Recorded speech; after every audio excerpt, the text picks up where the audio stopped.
Welcome back to the Wolverine Confidential, your Michigan sports podcast. I'm your host, Eli Zink, a producer here at MLive. I'm Andrew Kahn, Michigan men's basketball beat writer.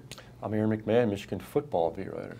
It's been a pretty crazy couple weeks, crazy couple months in Michigan sports. We're glad to have you back, Andrew, after probably a really exhausting stretch there following this amazing tournament run. Are you holding up all right at this point? I am. It's a lot of travel. It's a lot of games, but it's fun. High energy, high stakes. I hope I rose to the challenge. Did you have any time off to enjoy like the lack of sunshine that when you were in LA or when you were in San Antonio, maybe you got some? San Antonio, yes. I mean, there's a couple days leading up to the game, the day in between. I was just telling Aaron, I walked everywhere there. I never got in a cab or even a media shuttle. I was close enough to the arena to walk. The river walk is match the hype. It's cool. I mean, it's touristy but it's got nice architecture, and it's just fun to kind of be outside and on the water and still get a bite to eat, and a lot of just seeing all the four fan bases there, and the pageantry and hoopla of the Final Four is real. Yeah, it's got to be awesome. So you went Wichita, LA, and then San Antonio. Rank tournament sites for Michigan. Which one was your favorite? Which one did you enjoy the most? Which maybe had the best atmosphere? Wichita. San Antonio, #1. Okay. Significant drop off to #2, Wichita. Wow. And then swerve. And then a drop off to 3, okay. LA. Again, Wichita, you could walk around. I think we talked about it. They really embraced the basketball. And it was a little, it was warmer, I guess, overall. Yeah. Better weather, that factored in. I'm with you. I used to live in LA, and I'm not the biggest fan. I like it to visit, but to live, not as much. So speaking of, we covered this sort of heartbreaking loss for a lot of Michigan fans, the way the game got started. Ended up 79-62. Villanova really pulled away.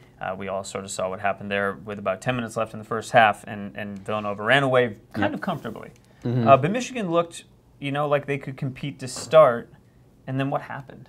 Yeah, I mean, I don't think Michigan had to play a perfect game to beat Villanova. I don't think they had to play even as well as they played in those opening minutes. But they couldn't play as poorly as they did and win. I don't even think 1 out of 10 they beat them playing like that. And that was the whole thing coming in, is that Villanova more consistently played to its best than Michigan did throughout the season. I mean, that's just a fact, especially offensively. Now, Michigan to go 3 for 23 from 3-point range, that was just that was even below their norm. Their worst of the season, in fact, percentage-wise. But there were just little things in that game. They did not shoot well from the free throw line, which again, it's 11 for 18. Yeah, didn't make the difference in a 17-point game, but certainly didn't help. There's a lot of shots early on that they could have been and one baskets. They rolled off the rim. Instead of that guaranteed 2 points, you're going to the line, and sometimes they got 0 or only 1. But I would just say Villanova sort of absorbed that first punch, and then started just playing better than themselves. So I don't think Michigan did anything particularly wrong. A kid got hot. A kid got real hot. So that's the thing. All season long, this Michigan basketball team has not been known as a great shooting team. Right. And traditionally under John Beilein, Michigan teams are fantastic shooting teams. But defensively, that's really where they hung their hat this year.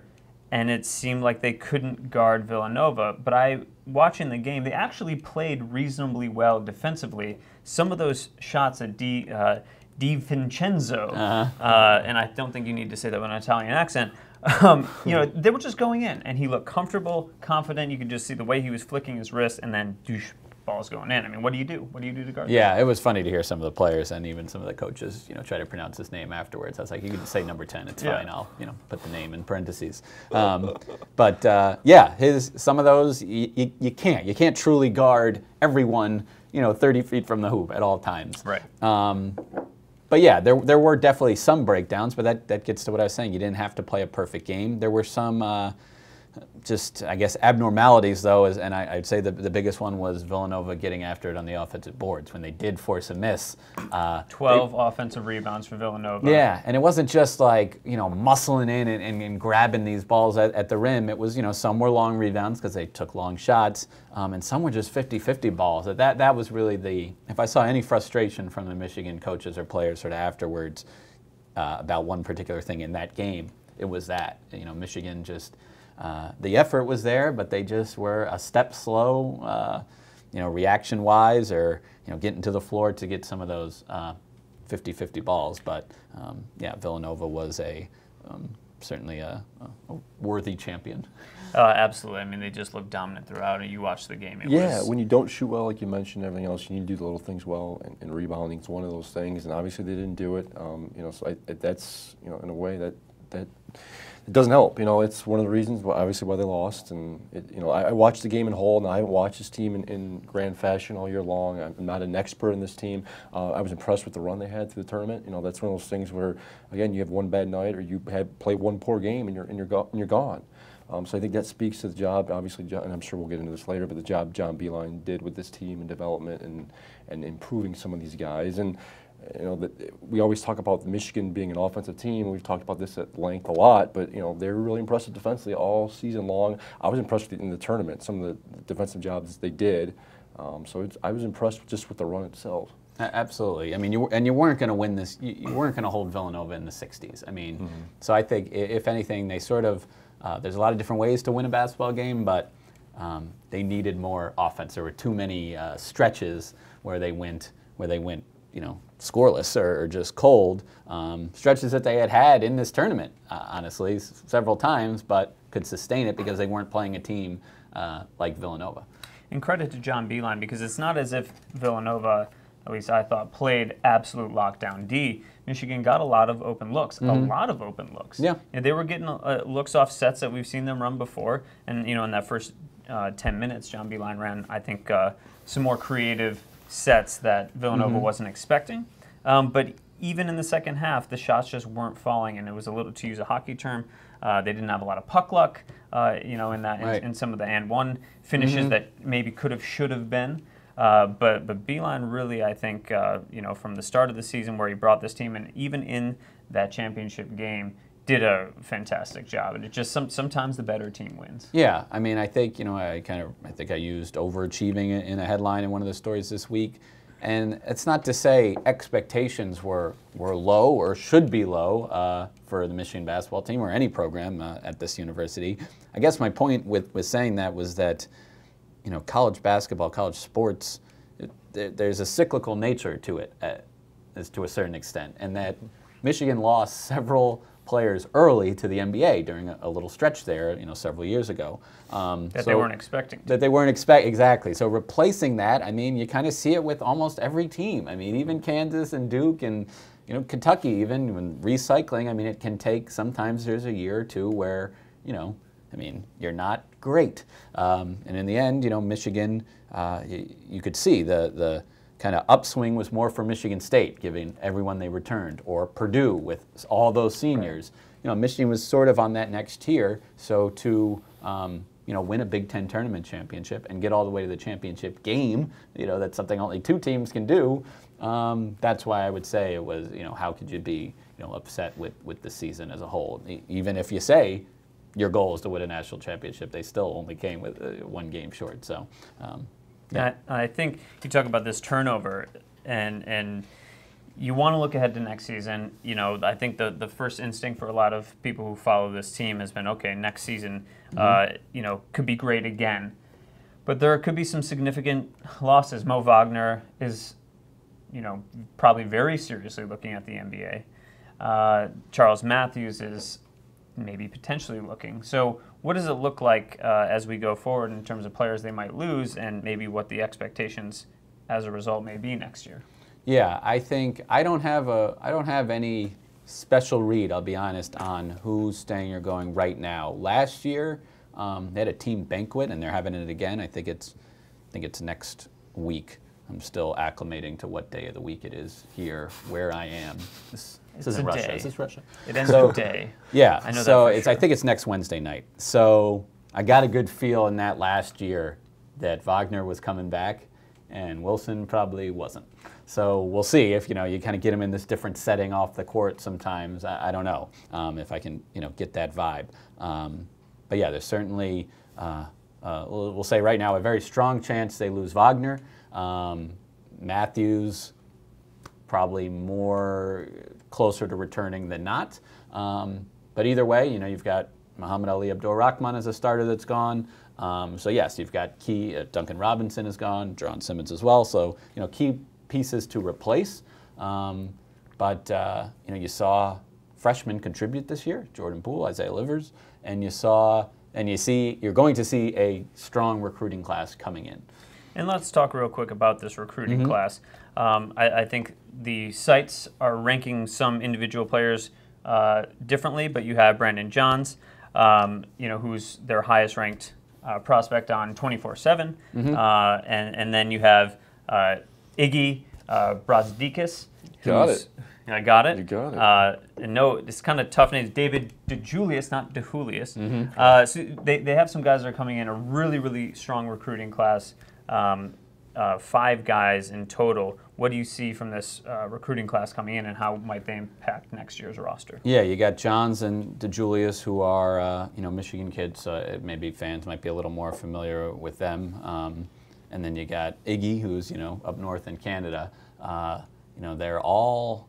And then with the other two, Castleton and Nunez, I mean, they all play different positions. This could be like a Fab Five situation where they're all, they could all be on the court at the same time. It's not going to happen next year, but it is kind of unique in that way. I think DeJulius, and then I'd probably say Johns next as far as their likelihood to contribute right away. DeJulius is a strong kid. He's a scorer. Multiple 40-plus point games in high school, which you want some offense from the point guard spot if you're Michigan at this point.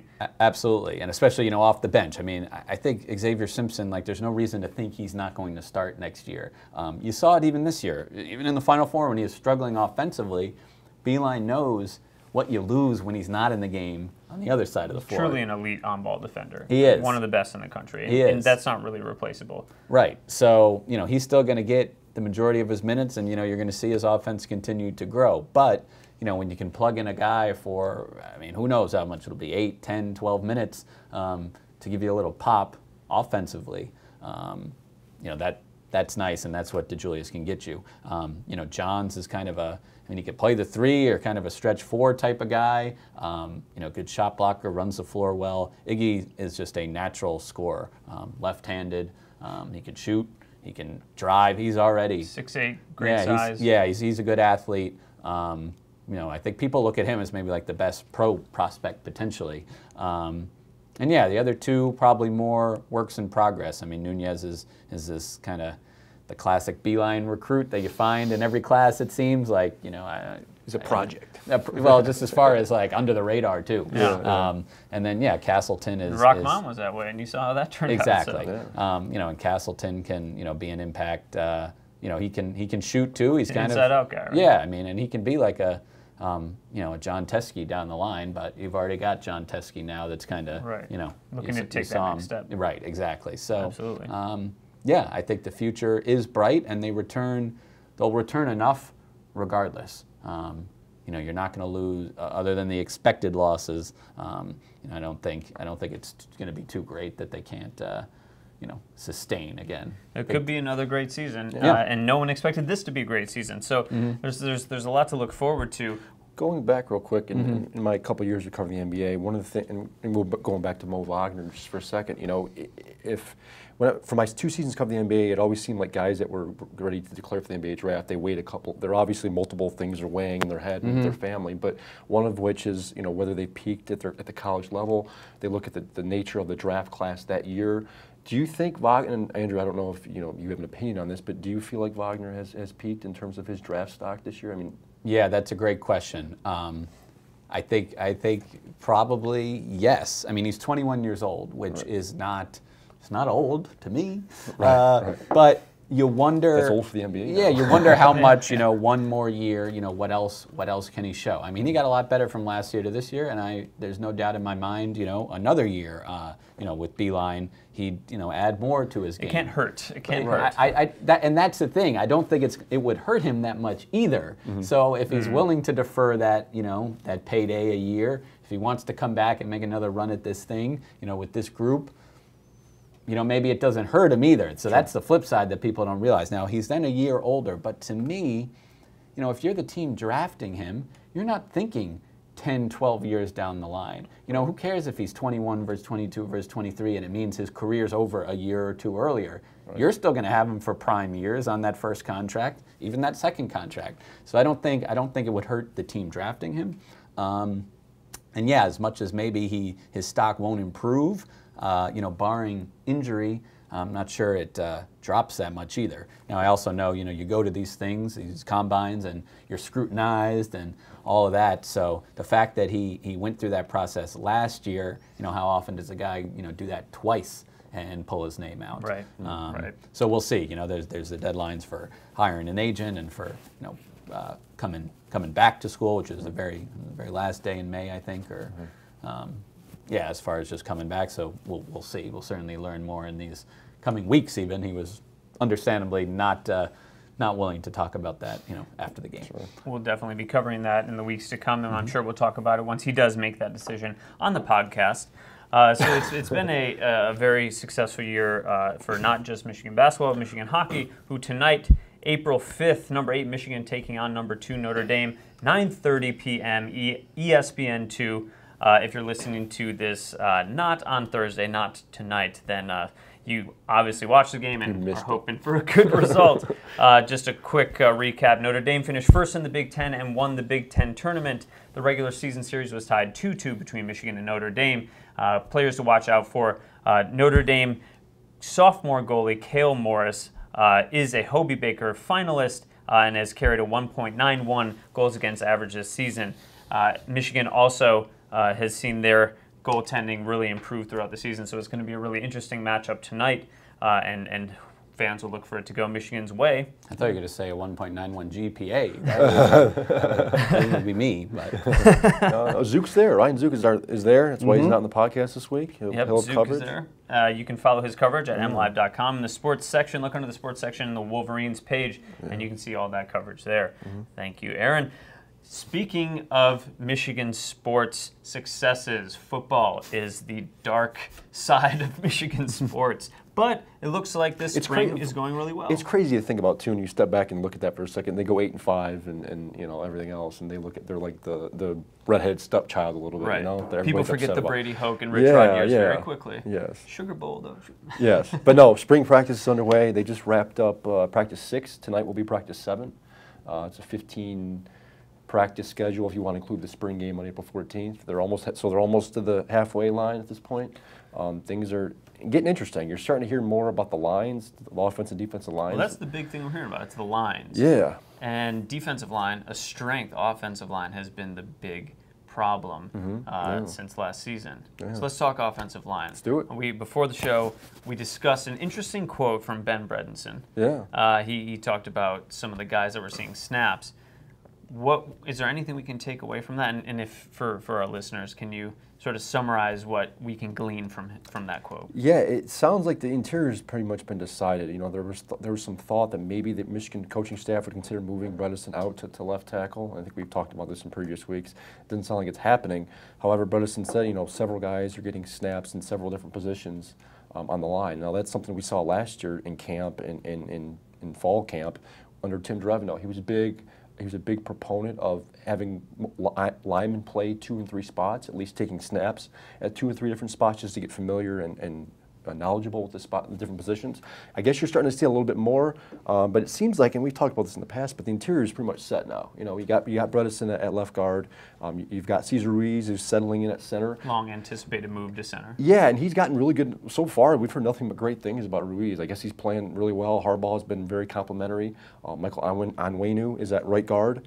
But again, as we talk about, the tackle positions are kind of up in the air at this point. We asked Bredesen the other day, actually after practice, about the left tackle spot. You asked him Yeah, I asked him if he had been approached about moving to left tackle. He did say he's taken a few snaps there, but so have several other guys. I mean, I'm looking at my list here. He's mentioned Chuck Filiaga, John Runyon, James Hudson, Juwan Bushell-Beatty at times. So you've got several guys taking snaps there. I suspect a couple of those guys, and we haven't got an answer on this, but I suspect several of those guys are also taking snaps at right tackle as well. And so I wanted to point out, he mentioned Bushell-Beatty, he mentioned Runyon, and he mentioned Filiaga. Yeah. And then he said Hudson's taking a few snaps, but a lot of buzz, there have been a lot of buzz about Hudson specifically as, maybe a really solid prospect at left tackle after he made the switch. What can you take from that? His name hasn't come up much so far, in talking to some of the players, and we haven't talked to Ed Warner yet, the offensive line coach. Now we will tonight, so we'll maybe have a better idea going forward what this looks like.